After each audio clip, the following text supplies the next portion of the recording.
नमस्कार मित्रांनो, ओढ इतिहासाची या आपल्या यूट्यूब चॅनलमध्ये तुम्हा सर्वांचं मनपूर्वक स्वागत। मित्रांनो, आपल्या छत्रपती शिवाजी महाराजांच्या आयुष्याचा एक अविभाज्य भाग म्हणजे शिवाजी महाराजांनी स्थापन केलेले आरमार। मित्रांनो, ज्या काळी आपल्या महाराष्ट्राच्या समुद्र किनाऱ्यावरती इंग्रज, सिद्धी, पोर्तुगीज यांसारखे परकीय लोक मास दाखवत होते, ज्या वेळेला खुद्द दिल्लीच्या बादशाला देखील मक्का मदिनेला जाण्यासाठी पोर्तुगीज इंग्रजांकडून परवाना घ्यावा लागत होता, ज्या काळी कोणत्याही स्थानिक राजाला जहाज बांधणीचं तंत्रज्ञान देखील माहिती नव्हतं, त्या काळामध्ये छत्रपती शिवाजी महाराजांनी आपलं सार्वभौम स्वतंत्र आरमार स्थापन करून दाखवलं होतं। मित्रांनो, आपल्या महाराजांचे, आपल्या स्वराज्याचे आरमार हे हिंदुस्थानाच्या या समुद्रावरती सत्ता गाजवत होते आणि ह्याच आरमाराचे साक्षीदार असलेले खांदेरी आणि उंदेरी हे दोन जलदुर्ग बघण्यासाठी आज आपण जाणार आहोत। तर मित्रांनो, खांदेरी उंदेरी ह्या किल्ल्याला भेट देण्यासाठी सर्वप्रथम आपल्याला अलिबागला यावं लागेल आणि अलिबागच्या उत्तरेकडे मुंबईकडे 10 किलोमीटर अंतरावरती थळ नावाचं गाव आहे, तिथे यावं लागेल। मित्रांनो, या थळ गावामध्ये देखील पूर्वी एक छोटेखानी भुईकोट किल्ला होता, त्याचे अतिशय तुरळक अवशेष इथे आपल्याला आढळून येतात। ह्या किल्ल्याचं नाव होतं खूब लढा किल्ला। जेव्हा खांदेरी किल्ल्याचं बांधकाम चालू होतं तेव्हा त्या बांधकामासाठी लागणारी सर्व महत्त्वपूर्ण रसद पुरवण्याचं काम हे खूब लढा किल्ल्याच्या इथे असणारे दौलत खान नावाचे जे आरमारी अधिकारी होते त्यांनी हे काम केलं होतं। तर मित्रांनो, या थळगावामधूनच आपला बोटीचा प्रवास सुरू होतो। इथून बोट पकडून आपण खांदेरी किल्ल्यावरती जाऊ शकतो। खांदेरी किल्ल्यावर जाताना रस्त्यामध्ये आपल्याला उंदेरी किल्ल्याचे दर्शन होते। तर मित्रांनो, आता आपल्या या बोटीच्या शेजारी आपल्याला उंदेरी किल्ला दिसतोय आणि इथं दूरवर आपल्याला हे जे एक बेट दिसतंय त्या बेटावरती एक पांढऱ्या कलरचा टॉवर आपल्याला इथे दृष्टिक्षेपास येईल, हा आहे खांदेरी किल्ला। तर मित्रांनो, छत्रपती शिवाजी महाराजांच्या दूरदृष्टीचे प्रतीक असणारा हा खांदेरी किल्ला आपल्या स्वराज्याचे प्रमुख शत्रू, त्यामध्ये इंग्रज, पोर्तुगीज आणि जंजिऱ्याचा सिद्धी हे स्वराज्याचे सागरी शत्रू होते। त्यापैकी मुंबई हे महत्त्वाचं बेट हे इंग्रजांच्या ताब्यात होतं आणि मुंबईच्या जवळ आपलं एखादं सागरी ठाणं असावं आणि मुंबईच्या इंग्रजांवर आपला वचक असावा, यासाठी छत्रपती शिवाजी महाराजांनी मुंबई आणि अलिबागच्या मध्ये असणारं एक बेट हेरलं आणि तिथे बांधला हा खांदेरी किल्ला। मराठा साम्राज्याचे आरमार प्रमुख मायनाक भंडारी यांनी 1679 साली या किल्ल्याचे बांधकाम सुरू केलं। इंग्रजांना ही बातमी कळताच इंग्रजांनी हे काम थांबवण्याचा प्रयत्न केला, बेटावरती हल्ला केला। मात्र मायनाक भंडारी व मगाशी दाखवलेल्या खूब लढा या किल्ल्यातून दौलत खान यांनी प्रतिकार करून अखेर खांदेरी किल्ला उभारून दाखवलाच। तर मित्रांनो, थळ गावातून सुमारे 40-45 मिनिटांचा बोट प्रवास करून आपला खांदेरी किल्ल्यामध्ये प्रवेश होतो। खांदेरी किल्ल्यामध्ये उतरण्यासाठी अशी धक्क्याची सोय देखील इथे केलेली आहे। तर या प्रवासामध्ये आपल्याला खांदेरी किल्ल्याचे बुरुज, तटबंदी आपल्याला लांबून दिसतच असतात आणि तसेच मित्रांनो, या खांदेरी किल्ल्यावरती एक वेताळाचं मंदिर आहे। ह्या वेताळाच्या मंदिराचं दर्शन घेण्यासाठी आजूबाजूला असणारे कोळी, भंडारी समाजाचे लोक देखील सदैव या खांदेरी किल्ल्यावरती येतच असतात, त्यामुळे खांदेरी किल्ल्यावरती लोकांची तशी सदैव वर्दळ असते।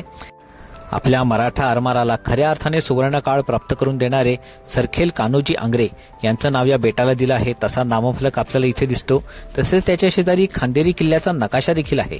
या नकाशावरती आपल्याला किल्ल्यावरील प्रमुख बघण्याची ठिकाणे आपल्याला समजतात। मित्रांनो, खांदेरी किल्ल्यावरती आवर्जून बघावी अशी एक खास जागा इथे आहे। जेव्हा आपण किल्ल्याच्या मधोमध असणाऱ्या द्वीपगृहाच्या पायऱ्या चढून आपण वर जात असतो तेव्हा डावीकडे ही एक छोटीशी पायवाट आपल्याला दिसते आणि या पायवाटेने पुढे पुढे थोडंसं अंतर चालत गेल्यावरती आपल्याला एक असा प्रचंड मोठा दगड दिसतो, ज्यामध्ये असे छोटे छोटे खळगे केलेले आहेत। तर मित्रांनो, हा एक असा दगड आहे की ज्या दगडावरती एका दुसऱ्या छोट्या दगडाने जर आपण आघात केला तर चक्क भांडी एकमेकांवरती आपटण्यासारखा आवाज येतो। मित्रांनो, हा एक निसर्गाचा अद्भुत चमत्कार खांदेरी किल्ल्यावरती आहे।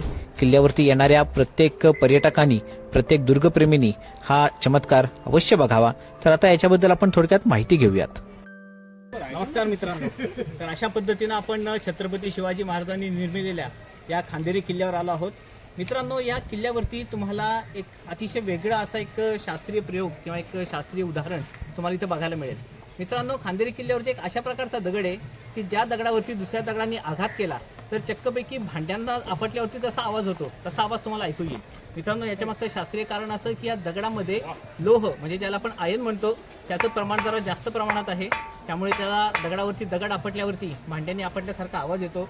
आपल्या मागे तुम्ही बघू शकता, ह्या दगडामध्ये हे जे काही छोटे छोटे खळगे केलेले आहेत याच्यामध्ये आता मी तुम्हाला दगड आपटून दाखवतो, मग तुम्हाला समजेल। आपले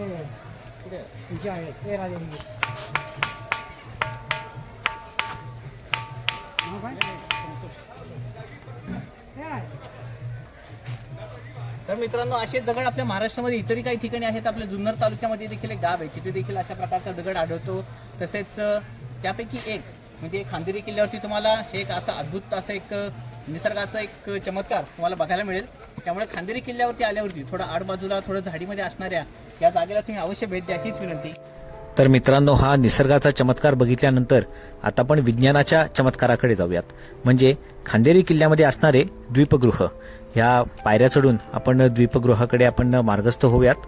ह्या द्वीपगृहाचे जे प्रवेशद्वार आहे मित्रांनो, ह्या प्रवेशद्वाराच्या दोन्ही बाजूला तुम्हाला एक एक तोफ ठेवलेली आढळेल. या तोफेपाशी 2 छोट्याशे तोफगोळे देखील आहेत. तसेच या प्रवेशद्वाराच्या दुसऱ्या बाजूला देखील एक छोटेखानी तोफ इथे ठेवलेली आहे. आणि ह्या प्रवेशद्वारातून आपण आता द्वीपगृहाकडे आपण मार्गस्थ होऊयात. हे द्वीपगृह देखील खास आहे, कारण मित्रांनो, हे आपल्या भारतातील असे एकमेव द्वीपगृह आहे की ज्याची रचना किंवा ज्याची कार्यप्रणाली ही पाऱ्यावरती चालते.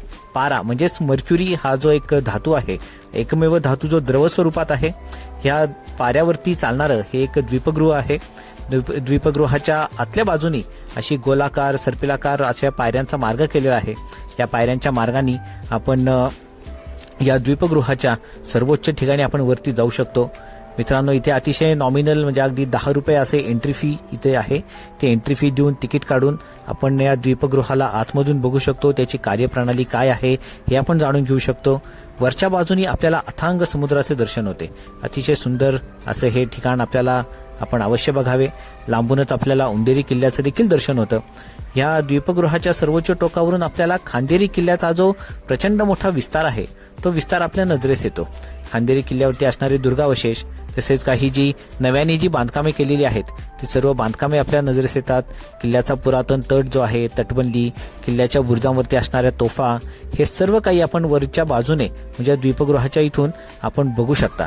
त्यामुळे किल्ल्याचं दर्शन घेण्यासाठी या द्वीपगृहावरती अवश्य यावं. या द्वीपगृहाला देखील सरखेल कान्होजी आंग्रे यांचंच नाव दिलं आहे. त्यांच्या नावाचा असा नामफलक देखील आपल्याला इथे बघायला मिळतो. तर मित्रांनो, हे द्वीपगृह बघून झाल्यानंतर खऱ्या अर्थाने आपण आता खांदेरी दुर्गदर्शन मोहिमेला आपण सुरुवात करूया. द्वीपगृहाच्या बाजूनेच खाली उतरायला पायऱ्या आहेत. मित्रांनो, खांदेरीकडे येताना लांबवरून आपल्याला हा जो पांढऱ्या रंगाचा टॉवर हा जो नेहमीच आपल्याला दिसत होता. मित्रांनो, तुम्हाला आठवत असेल की 26/11चा जो मुंबईवरती हल्ला झाला, अजमल कसाब हा अतिरेकी आणि त्याच्या सहकार्याने हा जो एक हल्ला केला होता, त्याच्यानंतर भारतीय तटरक्षक दलांनी ही रडार प्रणाली इथे उभारली आहे. तसेच भारतीय तटरक्षक दलाचे हेलिकॉप्टर इथे फिरत असते. त्यांना उतरण्यासाठी हे हेलिपॅड देखील इथे बनवलेलं आपल्याला दिसून येतं. तर मित्रांनो, आता आपण हे दुर्गावशेष बघायला जाऊयात. इथून खाली उतरताना आपल्याला डाव्या हाताला हे खोदीव पाण्याचे टाके लागते. वर्षभरात जे काही 3-4 महिने पाऊस पडतो त्या पावसाचं पाणी साठवून वर्षभर पुरेल इतका हा पाण्याचा साठा इथे आपल्याला केलेला आढळून येतो. जेव्हा आपण हे पाण्याचं टाकं बघून पुढे आपण जेव्हा तटबंदीकडे जातो, मगाशी आपण जे हेलिपॅड बघितलं त्या हेलिपॅडच्या खाली हा चोर दरवाजा आहे. जेव्हा संकट समयी पळून जाण्यासाठी किंवा महत्त्वाची रसद किंवा माहिती लोकांना येण्यासाठी हा चोर दरवाजाचा उपयोग इथे होत असावा. हा तर किल्ल्याच्या चहूबाजूंनी तुम्हाला असे मोठमोठाले दगड नुसते असे ओतून दिलेले, फेकून दिलेले दिसून येतात. तर मित्रांनो, हा देखील एक आगळा वेगळा प्रयोग तेव्हा मायनाक भंडारींनी केला होता की किल्ल्याच्या जवळ कोणत्याही शत्रू सैन्याची बोट येऊ नये आणि जर आलीच तर या दगडावरती आपटून ती तुटून जावी. तर मित्रांनो, हा चोर दरवाजा बघितल्यानंतर आता आपण तटबंदीवर तटबंदीवर जाऊयात. कडेनीच आपल्याला वरती चढायला पायऱ्या आहेत. तटबंदीवरनं चालत चालत आपण किल्ल्याचा बराचसा भाग बघू शकतो. तसेच मध्ये जे बुरुज आहेत त्या बुरुजांवर देखील आपल्याला तोफा ठेवलेल्या आढळतात. किल्ल्यावरती एकूण 8-9 तोफा आहेत, त्या विविध ठिकाणी आहेत. काही तोफा अजूनही तोफ गाड्यावरती देखील ठेवलेल्या आहेत. तर त्या सर्व तोफा आणि अवशेष आता आपण बघायला सुरुवात करूयात. चला तर मग.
तर मित्रांनो, अशा पद्धतीने खांदेरी किल्ल्यावरती असणारी तटबंदी, बुरुजावर असणाऱ्या विविध तोफा, पाण्याचे टाके, चोर दरवाजा हे सर्व अवशेष बघून आपली खांदेरी किल्ल्याची जी भ्रमंती आहे ती पूर्ण होते.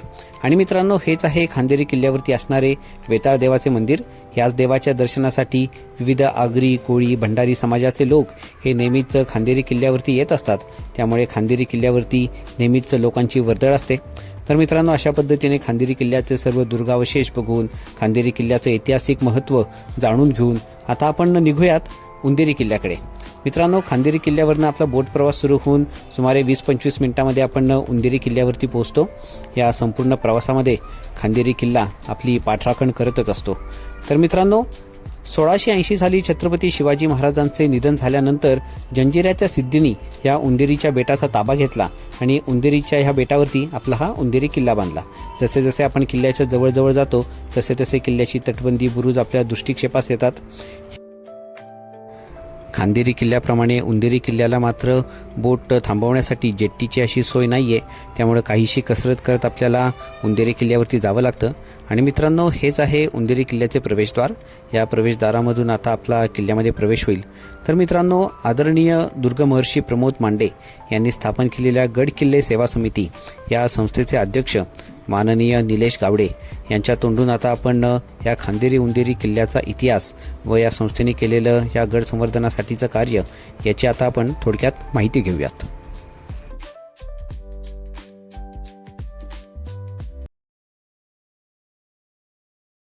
आता आपण उंदेरी किल्ल्यावरती आणि त्या खांदेरीची निर्मिती साधारण 1659-69ला पहिल्यांदा करायचा निर्णय घेतला.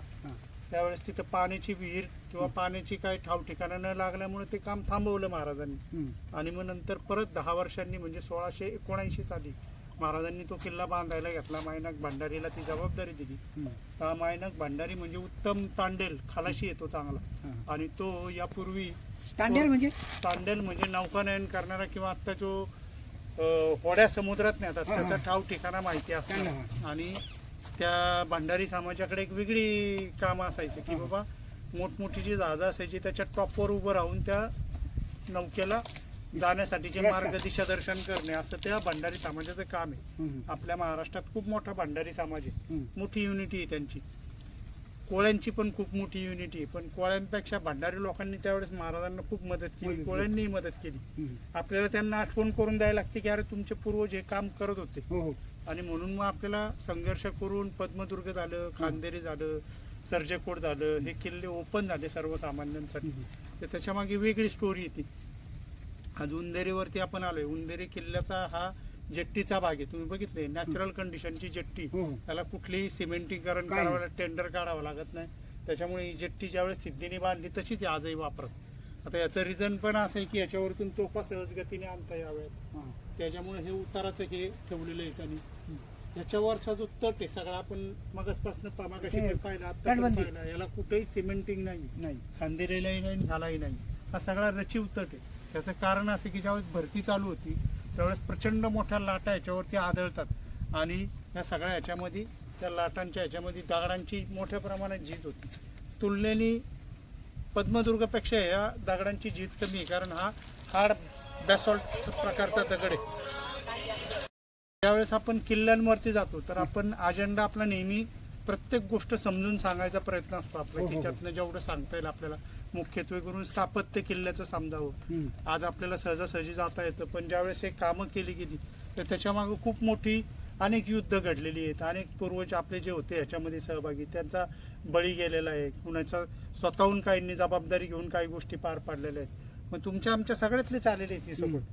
हा उंदेरीचा किल्ला ज्यावेळेस 1739ला मराठ्यांच्या काळात त्यांनी ताबा घेतला सिद्धीकडनं, तर त्यावेळेस नारो शंकरनी ह्याच्यावरती काम केलेलं होतं. त्याच्यामुळे तो एक मोठा मैलाचा दगड ठेवला होता आणि त्यांनी जयदुर्ग नाव या किल्ल्याचं ठेवलेलं होतं त्यावेळेस. असं रेकॉर्डला आपल्याला माहिती मिळते ती 1739च्या ह्याच्यामध्ये.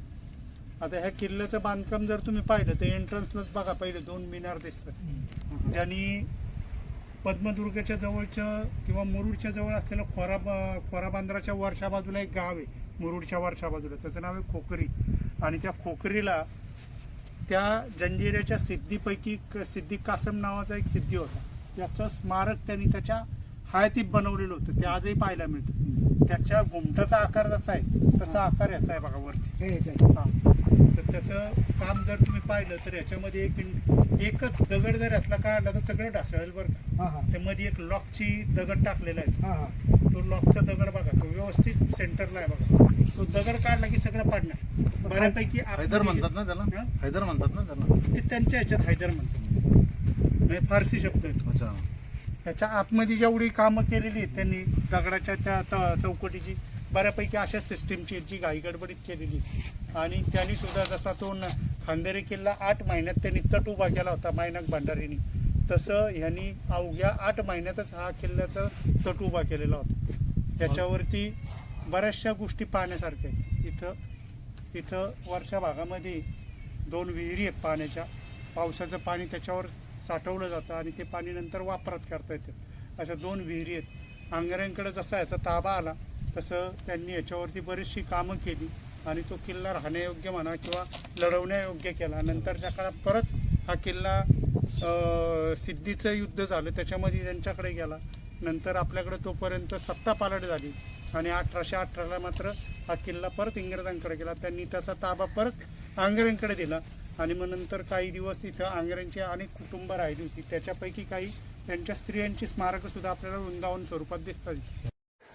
तर मित्रांनो, उंदेरी किल्ल्यामध्ये प्रवेश केल्यानंतर सर्वप्रथम आपण डाव्या हाताला वळावे. डाव्या हाताला हे एक पाण्याचा हौद आपल्याला दिसून येतो. या पाण्याच्या हौदामध्ये सध्या पाणी अजिबात पिण्यायोग्य नाहीये हे आपल्याला बघून कळेलच. उंदेरी किल्ल्यावरती फारसा कोणाचा इथे येणं जाणं नसतं, लोकांचा सहभाग नसतो. खांदेरी किल्ल्यावरती जशी देवाच्या दर्शनासाठी लोक येत असतात, उंदेरीला बोटी देखील कमी येतात. लोकांची वर्दळ देखील अतिशय नगण्य आहे. त्यामुळे अवशेष फारच बिकट परिस्थितीमध्ये आहे. ही एक दुसरे पाण्याचे टाकं जिथं आतमध्ये उतरायला पायऱ्यांची देखील सोय आहे. पण इथे देखील तुम्ही बघू शकता पाण्यामध्ये पूर्णपणे गाळ, माती, कचरा आणि झाडी झुडपं सगळी वाढलेली आहेत. त्यामुळे दोन्ही किल्ल्यामध्ये असणाऱ्या दोन्ही पाण्याच्या टाक्यामधील पाणी अजिबात पिण्यायोग्य नाहीये. किल्ल्याच्या मधोमध आपल्याला हे एक बांधकामाचे अवशेष आपल्याला दिसून येतात. हा कदाचित तत्कालीन वाडा असावा किंवा मुख्य कचेरीचं हे ठिकाण असावं. आतमध्ये जायलासाठी पायऱ्या आहेत, मात्र हिच्या आतमध्ये देखील झाडीझुडपे खूप वाढलेली आहेत. किल्ल्याची तटबंदी ढासळायला लागली आहे. काही ठिकाणी आपल्याला तटबंदीवरती तोफा ठेवलेल्या आढळतात. मित्रांनो, खांदेरी किल्ल्याप्रमाणे उंदेरी किल्ल्यावरती देखील सुमारे 8-9 इतक्या तोफा आहेत. काही तोफांना लाकडी तोफगाडे देखील केलेले आढळतात. किल्ल्याची तटबंदी, या तटबंदीवरनं आपण गडफेरी मारू शकतो, मात्र मध्ये तटबंदी ढासळलेली आहे. आणि आधी सांगितल्याप्रमाणे लोकांचा वावर कमी आहे, त्यामुळे गवत देखील पूर्णप्रमाणे इथं अतिशय उंच असं गवत वाढलेलं देखील आहे. त्यामुळे ह्या गवतामधून फिरताना किल्ल्याच्या मध्ये आपण वावरताना योग्य ती सावधानता अवश्य बाळगावी. तर मित्रांनो, अशा पद्धतीने उंदेरी किल्ल्याची तटबंदी, बुरुजावरील तोफा, पाण्याचे हौद, महादरवाजा हे सर्व अवशेष बघून आपली उंदेरी किल्ल्याची गडभ्रमंती पूर्ण होते. आधी सांगितल्याप्रमाणे उंदेरी किल्ल्यावरती फारसे पर्यटक येत नाहीत, त्यामुळे इथे येणारे जे बोटवाले आहेत ते देखील इथे पर्यटकांना आणायला फारसे तयार होत नाहीत. जर तुमचा मोठा असा ग्रुप असेल, 15-20 जणांचा ग्रुप असेल, तरच तुम्ही उंदेरी किल्ल्यावरती एखाद्या बोटवाल्याला येण्यासाठी तुम्ही कन्व्हिन्स करू शकता, तरच तुम्हाला इथे येणं सोयीस्कर पडेल. तर मित्रांनो, अशा पद्धतीने आपण खांदेरी उंदेरी किल्ल्याचा सफर जी आहे ती पूर्ण करू शकता. तर मित्रांनो, मगाशी सांगितल्याप्रमाणे उंदेरी बेट हे सिद्धीच्या ताब्यात होतं, खांदेरी मराठ्यांच्या ताब्यात, आणि इथून जवळच असणारं मुंबई हे इंग्रजांच्या ताब्यात. आणि इंग्रज आणि सिद्धी हे मात्र मराठा साम्राज्याचे कट्टर शत्रू. त्यामुळे खांदेरी बेटाचा ताबा घेण्यासाठी नेहमीच इथे युद्धजन्य परिस्थिती असायची. खांदेरीवर कधी इंग्रजांचा हल्ला व्हायचा, कधी सिद्धींचा हल्ला व्हायचा, कधी उंदेरी बेट ताब्यात घेण्यासाठी मराठे उंदेरीवरती हल्ला करायचे. मित्रांनो, आता तर खांदेरी उंदेरीला जाणं सोयीस्कर झालेलं आहे. बोटीने आपण सहजरित्या जाऊ शकतो. मात्र त्या काळी हे अतिशय धगधगतं असं रणकुंड असायचं. मात्र मित्रांनो, आज आपण या खांदेरी उंदेरीला भेट देऊन त्या अविख्यात आपल्या मावळ्यांना आणि समुद्रवीरांना आपण नमन करूयात. आणि ज्यांनी खांदेरी किल्ला इंग्रजांच्या किंवा सिद्धीच्या ताब्यामध्ये जाऊ दिला नाही, या 2 बलाढ्य शत्रूंशी जे लढत राहिले त्या योद्ध्यांना आपण नमन करूयात. त्यामुळे मित्रांनो, तुम्हाला हीच विनंती की आपल्या महाराष्ट्रामध्ये जे सुंदर सुंदर समुद्र किनारे आहेत, हे समुद्र किनारे केवळ बीच आणि एन्जॉयमेंट पुरतेच मर्यादित न ठेवता इथे असणारे जलदुर्ग यांना देखील आपण अवश्य भेट द्यावी, हीच आपल्या सर्वांना मनोमन विनंती. धन्यवाद. जय शिवराय.